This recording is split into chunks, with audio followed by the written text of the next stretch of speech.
Adik-adik mahasiswa, selamat datang pada mata kuliah Pengembangan dan Pemberdayaan Masyarakat. Materi kita kali ini akan membahas tentang konsep pemberdayaan masyarakat, di mana dalam konsep pemberdayaan masyarakat ini kita akan melihat bagaimana bentuk-bentuk pemberdayaan dan siklus dari pemberdayaan itu sendiri, dan apa sih konsep dan tujuan dari pemberdayaan itu. Nah, pemberdayaan masyarakat di sini konsep awalnya adalah penguatan sosial, penguatan modal sosial pada masyarakat. Jadi, untuk memberdayakan suatu masyarakat, kelompok masyarakat, maka yang harus diperkuat adalah modal sosial dari kelompok masyarakat sasaran kita. Nah, penguatan modal sosial, apa saja sih modal sosial yang dimiliki pada kelompok itu? Yang pertama adalah trust, kepercayaan. Jadi modal sosial awal yang harus dimiliki oleh kelompok sasaran kita adalah mereka harus punya kepercayaan. Jadi masyarakat harus percaya bahwa mereka pasti bisa berdaya. Kemudian yang kedua adalah mereka harus punya aturan. Jadi mereka harus taat pada aturan. Kemudian yang ketiga adalah jaringan atau networking. Jadi untuk berdaya mereka harus memiliki jaringan. Jaringan di sini bukan jaringan internet ya, tapi jaringan bagaimana mereka bisa bertemu atau berkomunikasi dengan orang-orang yang bisa memberdayakan mereka. Jadi misalnya dari segi yang petani, misalnya mereka harus punya jaringan bagaimana bisa menjual langsung hasil pertanian mereka, hasil kebun mereka, kemudian hasil tangkapan ikan mereka ya. Jadi 3 modal sosial yang harus dikuatkan pada kelompok yang akan diberdayakan ya. Nah, jadi ketika modal sosialnya ada untuk mengarahkan dan menguatkan masyarakat, maka masyarakat akan kuat dari segi pengetahuan, dari segi modal, dan dari segi pribadinya. Jadi modal sosial tadi yang digunakan yang harus dimiliki oleh kelompok yang ingin diberdayakan itu kita gunakan untuk menguatkan dan mengarahkan masyarakat sehingga mereka berdaya dari segi pengetahuan, dari segi ekonomi atau modal dalam pemberdayaannya, kemudian dari segi orangnya sendiri, orangnya sudah berdaya, sudah mampu mandiri. Nah, modal sosial yang kuat maka akan membangun rasa kepercayaan di dalam masyarakat, khususnya anggota kelompok itu. Ya, jadi dengan adanya modal sosial akan menjamin sustainable, keberlanjutan dalam membangun rasa percaya diri di dalam masyarakat, khususnya anggota kelompok. Jadi ketika kelompok masyarakat itu punya modal sosial tadi, punya modal sosial kepercayaan, memiliki aturan dan jaringan-jaringan, maka keberlanjutan dari pemberdayaan ini akan terjamin sehingga masyarakat bisa membangun rasa kepercayaan dirinya, baik pada dirinya maupun pada anggota kelompoknya. Nah, dalam pemberdayaan yang diberdayakan di sini adalah kelompok rentan ya. Kelompok rentan di sini maksudnya kelompok-kelompok masyarakat yang masih dalam tingkatan ekonomi atau pendidikan dan kesehatan itu masih rendah. Jadi pemberdayaan kelompok rentan ini yang menjadi kekuatan dan kemampuannya ketika mereka sudah berdaya, yang pertama mereka sudah mampu memenuhi kebutuhan dasarnya sehingga mereka bebas. Artinya mereka bukan saja bebas dalam mengungkapkan pendapat ya, tetapi mereka sudah terbebas dari rasa kelaparan. Bagaimana supaya mereka mampu terbebas dari rasa kelaparan? Artinya mereka sudah mempunyai penghasilan, mengolah hasil-hasil sumber daya yang mereka miliki untuk dijadikan sebagai bahan makanan. Kemudian bebas dari kebodohan. Ya, bebas dari kebodohan artinya masyarakat ini, kelompok rentan ini sudah diberikan pendidikan dasar, sehingga mereka sudah tidak dibodohi lagi oleh kelompok-kelompok tertentu. Kemudian bebas dari kesakitan artinya masyarakat ini diberikan edukasi tentang cara hidup bersih dan cara hidup sehat. Jadi ini yang pertama harus diberdayakan pada kelompok rentan ini adalah kebutuhan dasar dari rasa lapar, kemudian bebas dari dari kebodohan dan bebas dari kesakitan.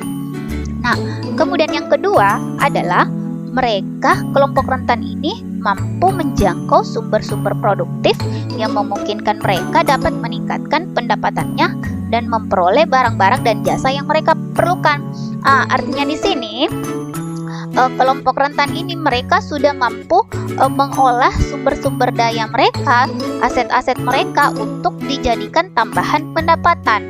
Jadi misalnya yang nelayan yang awalnya hasil tangkapannya mereka makan, mereka konsumsi untuk dirinya, kemudian dijual, selebihnya dijual itu, tetapi setelah diberdayakan maka kelompok ini tidak menjual hasil tangkapannya secara mentah, tetapi mengolah ikannya menjadi produk yang kemudian dijual sehingga meningkatkan pendapatan kelompok ini.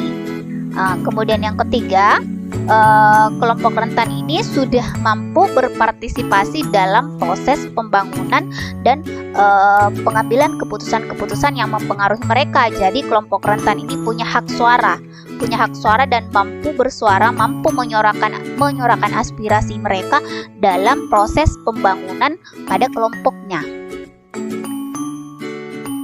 Nah, jadi pemberdayaan di sini punya ada prosesnya dan ada tujuan, ya. Jadi pemberdayaan di sini merupakan proses dan tujuan. Nah, pemberdayaan sebagai proses di sini adalah kegiatan untuk memperkuat kekuasaan dan keberdayaan kelompok yang lemah dalam masyarakat, termasuk individu-individu yang mengalami kemiskinan.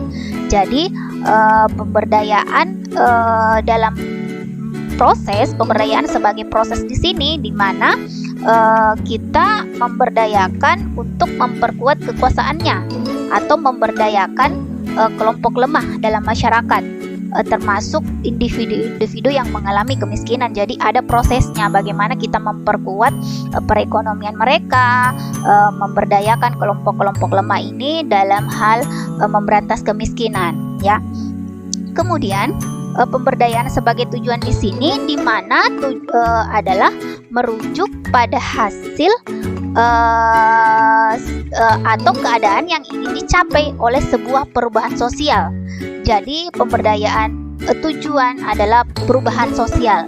Jadi masyarakat yang berdaya itu sudah memiliki kekuasaan atau mempunyai pengetahuan dan kemampuan dalam memenuhi kebutuhan hidupnya, baik yang bersifat fisik, ekonomi maupun sosial, seperti sudah memiliki kepercayaan diri, mampu menyampaikan aspirasi, mempunyai mata pencaharian, berpartisipasi dalam kegiatan sosial dan mandiri dalam melaksanakan tugas-tugas kehidupannya. Jadi prinsip dari pemberdayaan ini adalah sustainable, keberlanjutan. Jadi kegiatan ini terus dilanjutkan sehingga masyarakatnya itu menjadi mandiri. Ya, jadi ketika masyarakatnya sudah mandiri, kita bisa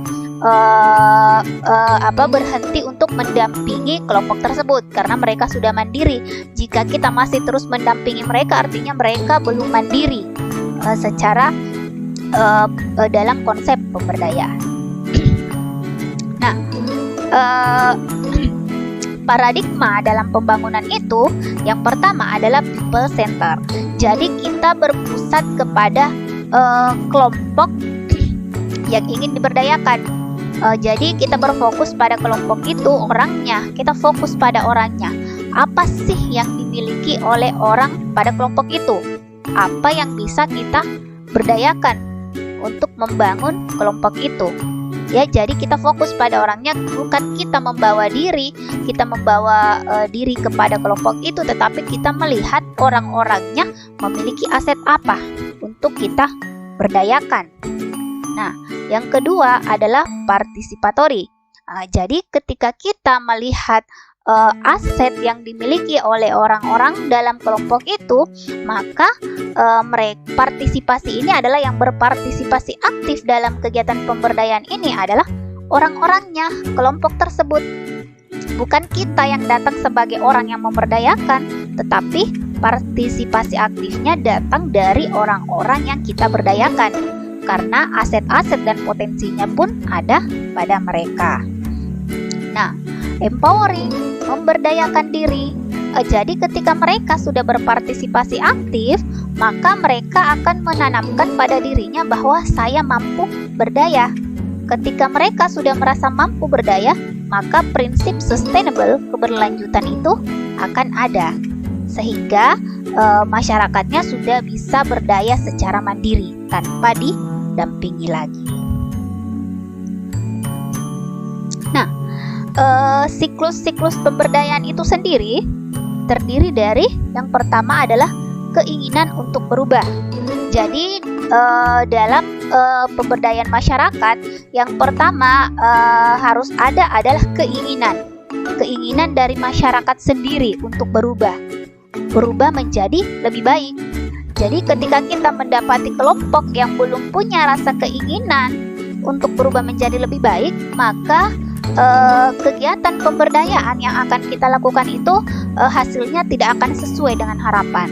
Jadi yang pertama yang harus dimiliki oleh masyarakat itu sendiri adalah keinginan untuk berubah menjadi lebih baik.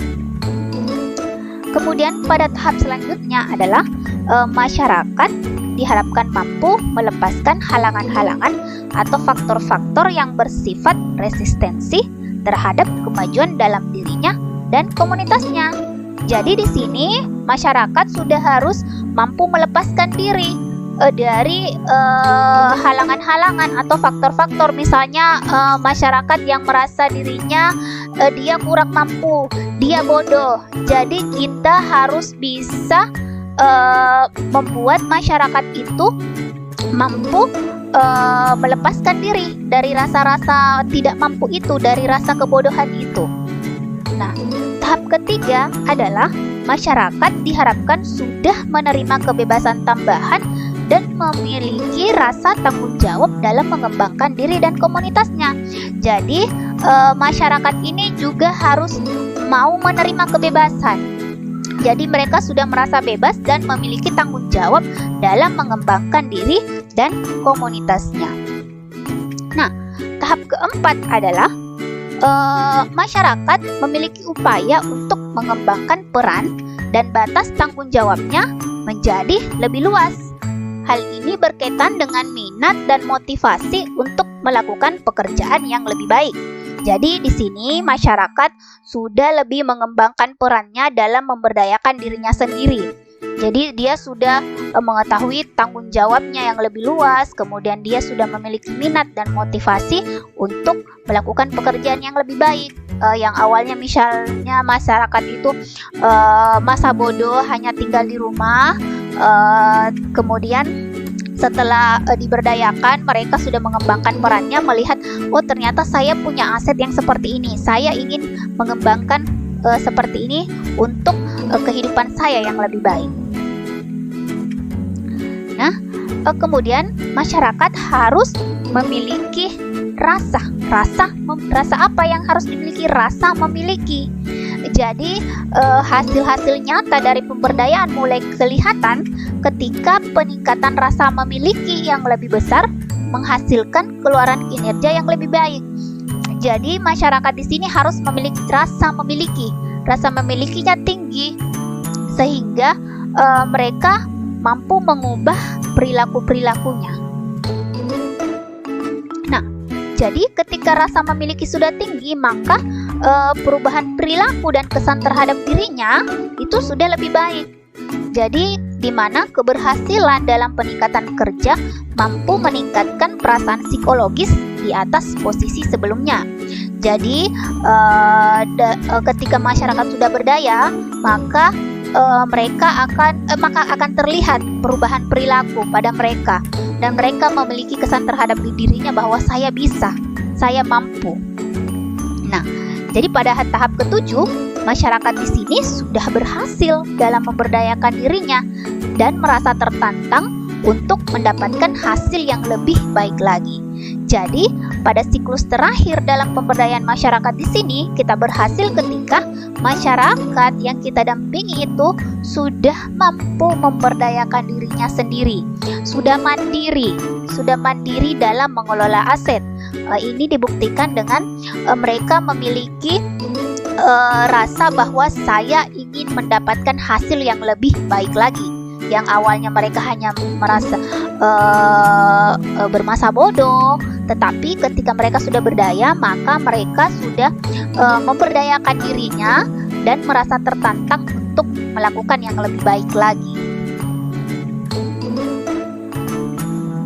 Nah, bentuk-bentuk pemberdayaan masyarakat itu, jadi dalam memberdayakan masyarakat itu ada bentuknya. Yang pertama, kita memberdayakan di bidang ekonomi, ya.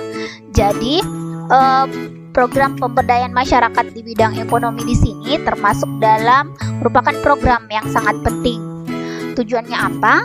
Adalah untuk membuat masyarakat desa mandiri dan sejahtera. Karena banyak potensi alam yang dimiliki, jika diolah dengan baik akan bisa mensejahterakan masyarakat desa setempat. Jadi di sini pemerintah atau kelompok pemberdaya membuat sebuah program pemberdayaan masyarakat di bidang ekonomi. Jadi dalam suatu kelompok masyarakat di sini biasanya kan mereka memiliki potensi-potensi alam yang bisa diolah seperti tadi yang disampaikan sebelumnya, misalnya hasil tangkapan ikannya itu. Nah, itu kan adalah potensi alam, hasil tangkapan ikan. Nah, ketika kita memberikan edukasi dalam mengolah hasil tangkapannya menjadi suatu produk kemudian dijual, itu akan meningkatkan pendapatan dari segi ekonomi. Ya, jadi memberdayakan masyarakatnya dalam bidang ekonomi dengan memberikan edukasi-edukasi tentang bagaimana mengolah potensi alam. Nah, memberdayakan bidang pertanian. Nah, jadi memberdayakan di bidang pertanian, ya, jadi kita ketahui bahwa hampir di setiap desa yang ada di Indonesia itu memiliki lahan pertanian yang cukup berlimpah. Pertanian ini menjadi mata pencarian utama bagi para warga yang nantinya bisa didistribusikan ke setiap daerah yang ada di Indonesia. Jadi bidang pertanian ini sangat potensial menjadi perhatian pemerintah atau kelompok pemberdaya agar bisa dikembangkan lebih baik lagi. Jadi pemerintah desa di sini membuat program pemberdayaan masyarakat desa yang revolusioner dan inovatif. Jadi dalam bidang pertanian, misalnya yang awalnya kita menggarap sawah dengan cara-cara tradisional yang harus banyak tenaga, banyak waktu, banyak biaya, tetapi ketika kita pemerintah desa melakukan program pemberdayaan masyarakat yang revolusioner dan inovatif, bagaimana kita menggarap sawah itu lebih efektif, lebih singkat waktunya, dan lebih minim biaya. Jadi harus ada inovasi-inovasi dalam bidang pertanian. Nah, pemberdayaan dalam bidang kesehatan di sini, bagaimana kita membuat program pemberdayaan yang diharapkan masyarakat bisa meningkatkan kualitas hidup dan peduli atas kesehatan.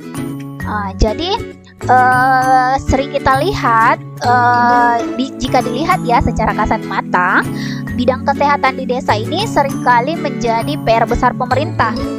Mengapa? Karena banyak desa yang masih tertinggal karena tidak adanya sarana dan prasarana kesehatan, serta petugas kesehatan yang mumpuni untuk menangani penyakit-penyakit mereka. Karena hal ini mengapa kadang terjadi, ini bukan sepenuhnya dari kesalahan pemerintah. Mengapa sarana prasarana kesehatannya tidak memadai, kemudian mengapa kurangnya tenaga kesehatan yang mumpuni, ini bisa jadi karena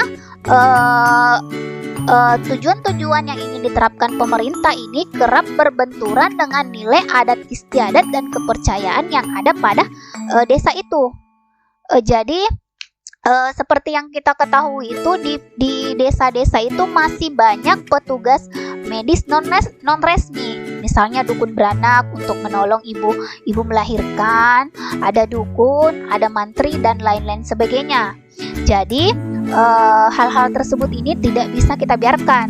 Jadi bagaimana kita memberdayakan masyarakat bahwa ada hal-hal yang memang harus ditangani oleh tenaga medis. Jadi yang pertama kita harus edukasi masyarakat untuk terkait dengan bidang kesehatan, bahwa bagaimana di sini kita harus memberikan edukasi bagaimana agar meningkatkan kualitas hidupnya, bukan lagi percaya kepada hal-hal yang mistis. Ya, meskipun hal-hal mistis itu kita tidak bisa ubah pandangan pada masyarakat desa, tetapi bagaimana kita memberikan pandangan-pandangan agar masyarakat ini bisa mengubah pola pikirnya. Nah, kemudian selanjutnya adalah pemberdayaan pada bidang pendidikan. Nah, jadi pendidikan ini adalah program terpenting yang harus bisa dirasakan oleh baik masyarakat desa ataupun masyarakat kota. Jadi, pendidikan ini adalah gerbang awal agar para masyarakat bisa mengetahui berbagai macam hal di sekitarnya. Jadi, jika pendidikan ini tidak dinikmati langsung oleh masyarakat desa, maka mereka akan menjadi masyarakat yang tertinggal. Sama dengan bidang kesehatan, pendidikan ini belum bisa dilakukan secara optimal karena masih banyak desa yang belum tersentuh pendidikan dengan baik. Jadi, fokus-fokus pemberdayaan yang masih terus dilakukan oleh pemerintah itu adalah dalam bidang kesehatan dan pendidikan. Karena bidang kesehatan dan pendidikan ini jika kita lihat di masyarakat desa itu masih sangat kurang, ya, masih sangat kurang dan perlu perhatian yang sangat besar terkait dengan pendidikan, ya. Jadi masih banyak daerah-daerah pelosok, desa-desa yang tidak tersentuh dengan baik oleh pada bidang pendidikan dan kesehatan. Dan yang terakhir adalah bentuk pemberdayaan pada bidang agama. Jadi pemberdayaan dalam bidang agama ini, jadi bagaimana kita bisa memberdayakan itu. Jadi masyarakat pun harus kita pemberdayaan dalam bidang agama bagi masyarakat pun itu harus kita lakukan. Kenapa? Karena meskipun pendidikannya sudah tinggi, tetapi kecerdasan dan kemampuan dalam bidang agama kurang, maka masyarakat itu belum bisa dikatakan berdaya. Jadi kita harus juga mendampingi dalam program-program pengembangan keagamaan. Misalnya memberikan intensif untuk guru mengaji dengan nominal yang layak dan sesuai, ya. Seperti yang kita ketahui sekarang, banyak guru-guru mengaji di desa-desa itu yang tidak diberikan insentif oleh pemerintah. Ya, jadi kadang guru-guru mengaji ini yang memberikan insentif itu adalah orang tua dari anak-anak yang mengaji. Nah, itu pun mereka diberikan pada saat anak-anaknya tamat. Jadi kalau misalnya dalam rentang 3 bulan anak-anaknya ini belum tamat mengaji, maka insentif bagi guru mengaji itu tidak ada. Kemudian memberikan fasilitas dalam kegiatan pengajian, kemudian pelatihan bagi guru atau anak-anak tahfiz untuk bisa termotivasi menjadi seorang tahfiz, kemudian renovasi tempat ibadah. Jadi sebenarnya di desa apabila banyak anak-anak yang tahfiz, maka akan berpengaruh terhadap perilaku masyarakat desa itu sendiri, di mana mereka memiliki kecerdasan spiritual dan juga emosional. Jadi ketika masyarakat sudah memiliki kecerdasan emosional dan spiritual itu, maka masyarakat itu akan berdaya, akan berkembang.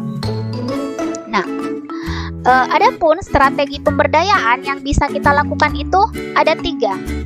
Yang pertama, mikro, di mana di sini pada strategi pemberdayaan mikro di sini pemberdayaan dilakukan secara individu melalui bimbingan, melalui konseling. Kemudian di mana tujuan utamanya adalah melatih masyarakat dalam menjalankan tugas-tugas kehidupannya.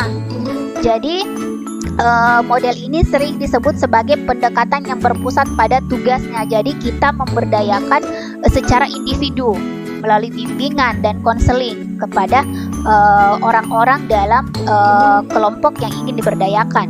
Nah, strategi yang kedua adalah meso, di mana di sini pemberdayaannya dilakukan terhadap sekelompok orang. Jadi pemberdayaan dilakukan dengan menggunakan suatu kelompok sebagai media intervensi. Misalnya perwakilan dari suatu desa.